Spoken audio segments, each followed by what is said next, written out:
This is the VOA Special English Health Report. Malaria is caused by a parasite spread by infected mosquitoes. The World Health Organization, in its latest estimate, says the disease caused 781,000 deaths in 2009. Most of those deaths were in children in Africa.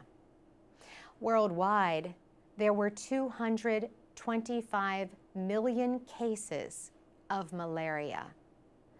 Both of these numbers represent improvements.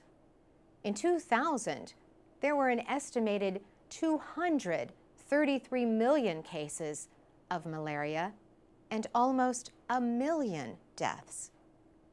Malaria remains a major problem in Africa, but there have been some successes. Deaths in Rwanda, for example, have been reduced by 60%. There are still no vaccines to prevent malaria. The main way for communities to control the disease is by controlling mosquitoes. In a recent study, researchers in West Africa have shown that spraying insecticide indoors can greatly reduce malaria transmission.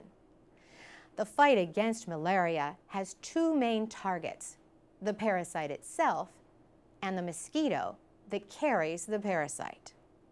Insecticides target the mosquito, but over time, the insects develop resistance to the chemicals.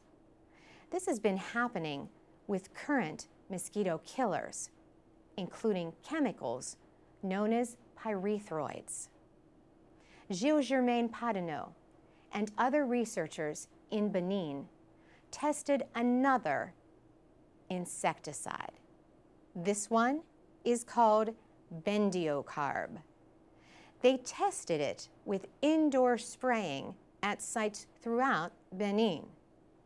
There were fewer mosquito bites in homes sprayed with bendiocarb.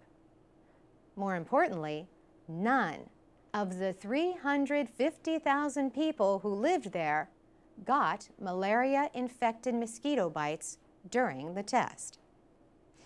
Piper Hotez heads the American Society of Tropical Medicine and Hygiene, which published the research. He says, "This is what this bendiocarb is all about, showing that it's efficacious, at least in this setting in Benin, in a real live field setting. So it provides a potentially good alternative where there's been high development of resistance to pyrethroids." Dr. Hotez says the effectiveness in the test does not mean all malaria programs should use bendiocarb or that indoor spraying should be the only method used. We're going to have to throw multiple things out there in order to see what the optimal combination is to achieve control. Bendiocarb is widely used against a number of different insects. The insecticide is considered relatively safe when used as directed. For VOA Special English, I'm Carolyn Prisuti.